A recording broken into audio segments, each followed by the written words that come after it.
Once DFM has been installed in your environment and DFM is up and running, this is the landing screen of DFM that you will see.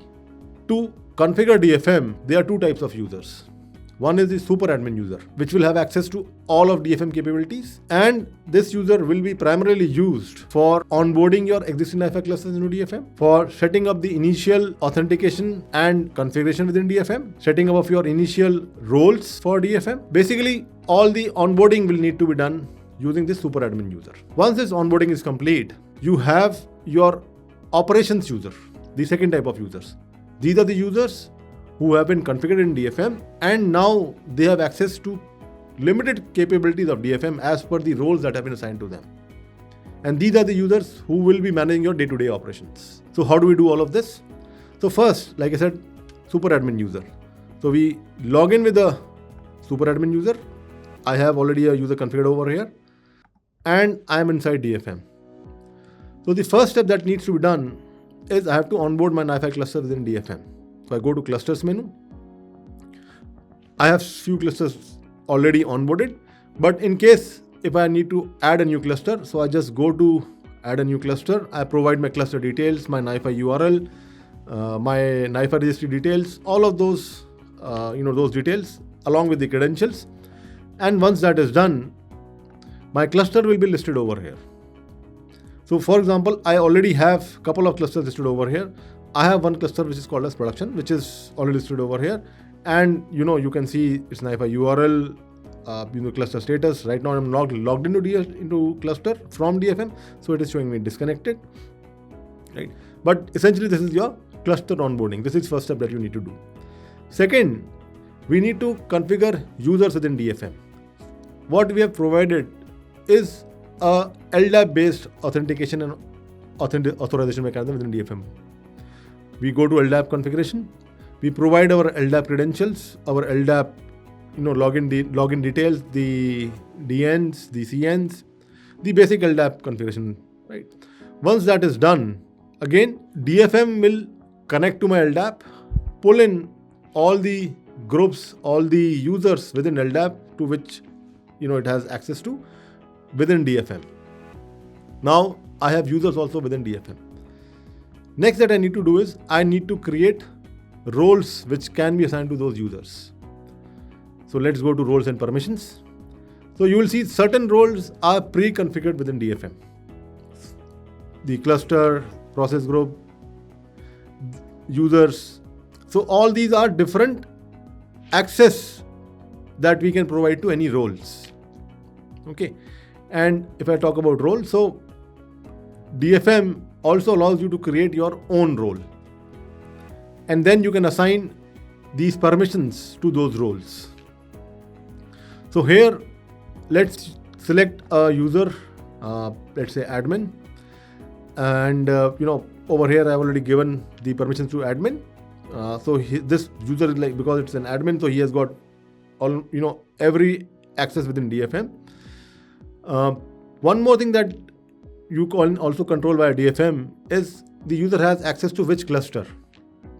So because we have multiple clusters, you can go to manage cluster list and select on the clusters which have been onboarded into DFM, that user or that role has access to which cluster and what level of access. So over here, let's say I've got 5 clusters and I have configured access for this role to 2 of those clusters. And again, I can configure, what type of access he has on that cluster.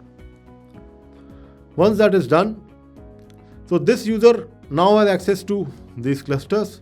This user has access, what we call as fine-grained permissions on different aspects of within DFM to these, to these areas. Now my roles are configured. So now I go to users and I can now assign roles to those users within DFM. So over here, because my users were already pulled within LDAP and roles are already configured, so you can see that my user and roles are already matched over here. Now I configured clusters, I onboarded clusters, I configured my LDAP, I configured my roles, I pulled in those users and roles from LDAP, and my DFM is now ready to be used by my operations people. So let's log in as an operations person and see what all I can do within DFM. So I go back and I switch to an operations level user. So I click on login via user. I switch my user and I log in as an operations user now.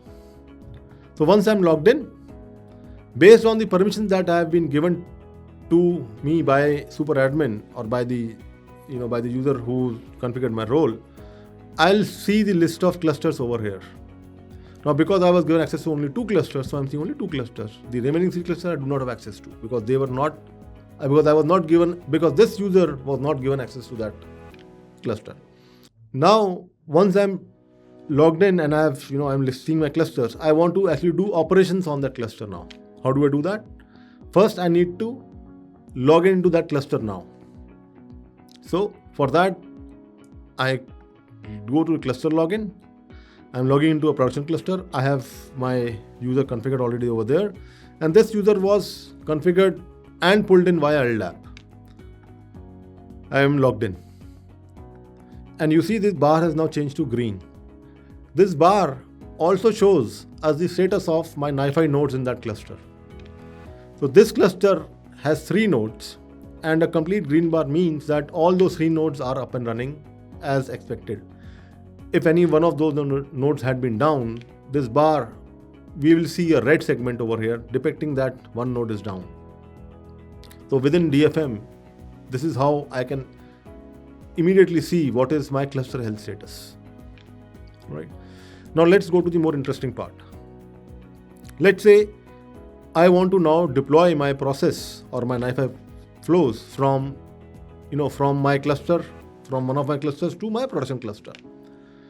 Let's say my development team has already worked on those use cases and they have configured those flows, and those flows are now, committed into my NiFi registry. So development team has done their work and they have committed, the QA team has verified that, and those flows have been tested and verified and committed into my NiFi registry. Now I need to deploy them to production. So how do I do that? With vanilla NiFi, I would have done all of this manually. Now with DFM, we'll see how easy and how intuitive it is within this single web portal. So I go to deploy, I go to process groups and I select, let's say, deploy. My NiFi registry is already configured because I'm logged into production cluster. So it asks me to select the bucket from which I want to do the deploy. This is just like a container where I, not like a container, but it's think of like a folder where I'm keeping all my NiFi flows. So I select data ingestion, let's say data ingestion bucket. Within the data ingestion bucket, what are the flows that are available? So let's say I see 2 flows, I select map cache use case, 1 flow I select, right? I can see that there are a couple of versions of this which are already there in my NiFi registry. So I select, let's say, version number 4 which I want to deploy. Now this flow is already there in my NiFi, my NiFi cluster also, right? So I'm shifting the version of that to version 4 now. So DFM detects that already there is a processor of this name deployed in my NiFi cluster. It is intelligent and it tells me that, this is already there. Do you still want to go ahead? Yes, I want to. So I select continue. Now, again, very interestingly, right? DFM shows me the location on the canvas in NiFi UI where this processor will be deployed. This is very useful. Let's say if I have in my NiFi UI, in my actual NiFi UI, I've got, let's say, hundreds of processor groups which are there. And if I deploy this, then I need to go and search within all of that, where is my process group? Now with this UI within DFM, I can decide the place where I want to deploy that processor on the canvas. I can drag this anywhere where I want, see, right? And I can just, place it over there. So now when this will be actually deployed on the canvas, this is the position where it will be deployed on the canvas also. I'll show that also. All right. So I select this position on the canvas. My NiFi URL, my registry URL already pre-configured. I click on to continue. It asks me if there is any parameters, any variables that I need to set for that NiFi processor. In case there are, we can set them over there. In case if there's any control service that need to be configured, we can configure that also over here. And then once that all is done, I click on to continue. it shows me a summary screen. It shows me production. It shows me the cluster where this process will be deployed. The NiFi flow name, the registry URL, the regular stuff, the version which is going to be deployed on the NiFi cluster, and then it also shows me the flow control. Now, what this flow control is, essentially it tells me once the process is deployed, what is the post process that I want to do. Do I want to start that flow? Do I want to keep the processes stopped? I can select all of that. So let's say over here I select that. I'm not selecting anywhere. I'm not selecting anything right now. All right. I click on to deploy and see the process is now deployed in my NiFi UI. Let's go and check it also. Okay. So I have my NiFi UI also open over here. This is my production NiFi UI. I'm logged in over here, and let's go and see within this NiFi UI. So if we go over here, so this is the process that was just deployed, and you see we can verify the version also, and we see this is right now version 4, which is what I selected in the DFM, which is deployed right now. Right now the process is stopped. So let's go back to DFM, right? And I did not do that post deployment step over there, but now in this pop-up also I have the option of starting this processor. So I can click on to start. It asks me for confirmation. Once I click on to yes, the icon changes to green. Let's go back to NiFi UI, and you see here also the processor has now started. So within DFM, I can deploy a processor. I can decide where to start or stop it, and I can do it within the DFM UI itself. And all those changes are reflected on the NiFi UI in real time. That's the power of DFM. All right. So now my process is deployed. Now let's say I wanted to deploy a process at a later time. I want to schedule a deployment. So there is no feature like this in vanilla NiFi. With DFM you have that. How do we do that? So let's say again I select that same processor. Either I can click on schedule deployment button over here, or I can click on the schedule deployment button, within that row. So let's click on the schedule deployment. Again, I select the bucket, I select the flow, and again the version which I want to deploy. Right now we deploy version 4. Let's say I want to now push the latest version, which is version 5. I click on to continue. Again, DFM already knows that it is already deployed, so it shows me a pop-up. I select yes. I can select on the UI where I want to deploy this. So I select it, let's say over here. Then because it's a scheduled deployment, it asks me for a deployment time. Over here, I can select the date, the day. So let's say I want to deploy it tomorrow at, let's say a weekend for me. I want to do it in my, let's say 2 p.m. right? And after deployment, maybe I want to start the flow also this time. I click on to continue. It shows me a summary. With this, if I click on to schedule, now DFM will show me a confirmation screen. And if I say yes, my scheduled deployment is added to the deployment queue. Very easy. This deployment will execute on the specified date and time without any manual intervention from my side now. There is one thing that we have as a capability in DFM. Because scheduled deployments are happening without any manual intervention, we have added an approval step. Obviously, this can be configured, but for now, approval mail will be shot out of DFM, and it will go to the configured admins within DFM. And if they say yes, the deployment will occur. At the same time, the admins can come to this, the scheduled deployment listing, and they can see, over here also, if they want to go ahead and approve it or they want to still cancel it. It's more like a check that we have given. You go over here. If you see the deployment, if you want to update this time to anything else, you can do that, right? And if you want, you can approve this also. It can be done by some user who has the approval label access for that process. All right. So we talked about clusters. I showed you about how to log into cluster, how to see the status of that cluster.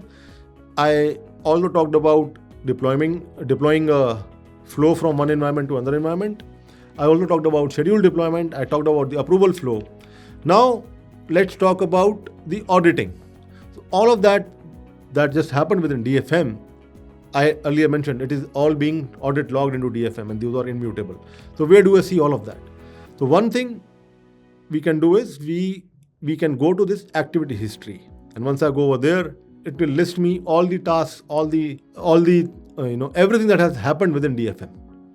So over here we had scheduled deployments, and then I did this another deploy also. All of that is being listed over here, right? And you can see these are all created by me. It shows me the event, the entity, the process group, the process name, the cluster on which these actions were taken, whether it was success, failure, right? Version, everything is being shown over here along with timestamp, right? And have this way the complete audit history of everything that has happened across that cluster, since DFM was, installed for that.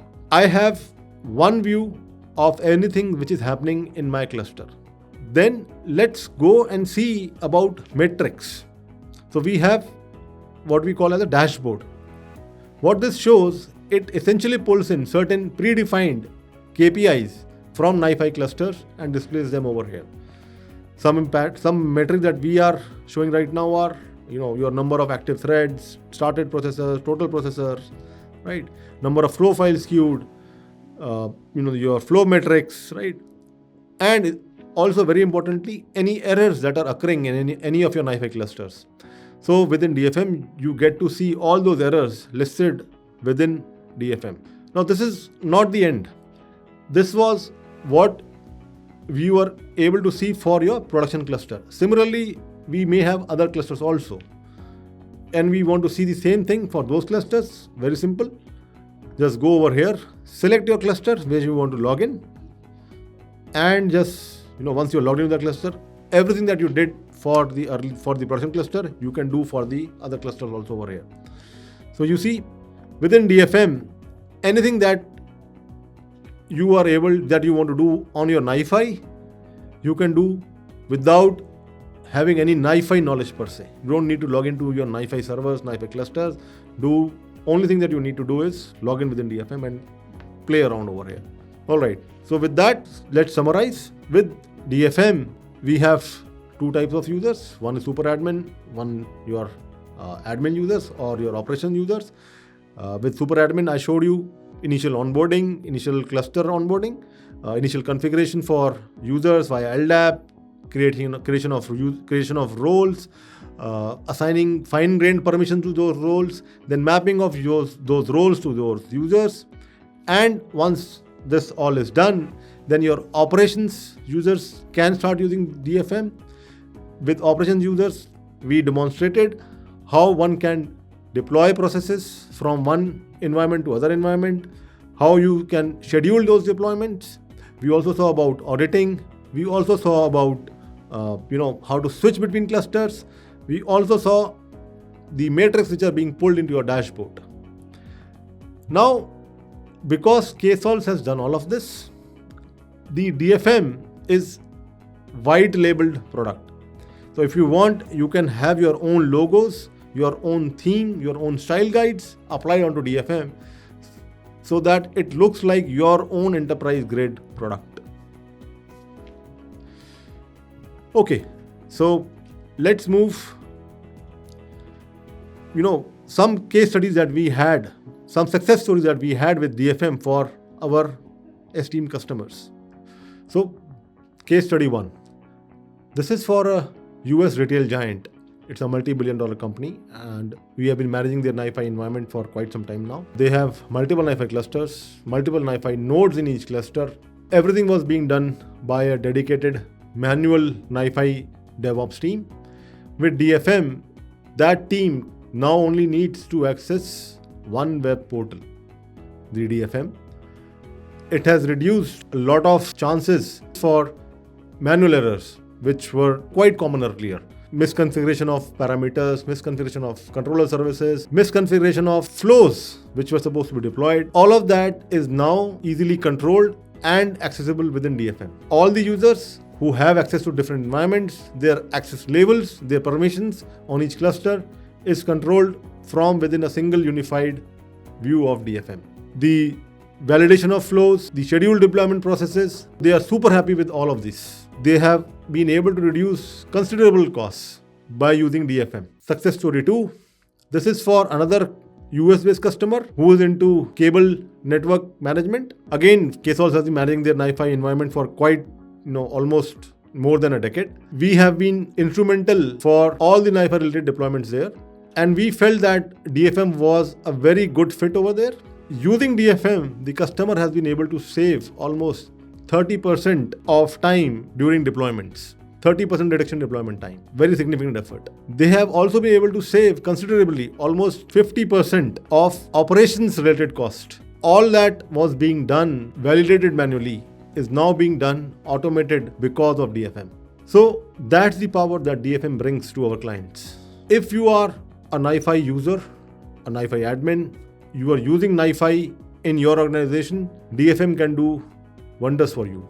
Come to us, talk with us, help us understand your NiFi environment and see how KSOLs can help reduce your overall NiFi management costs significantly. Talk to us, reach out to us. We'll be happy to work with you. Thank you.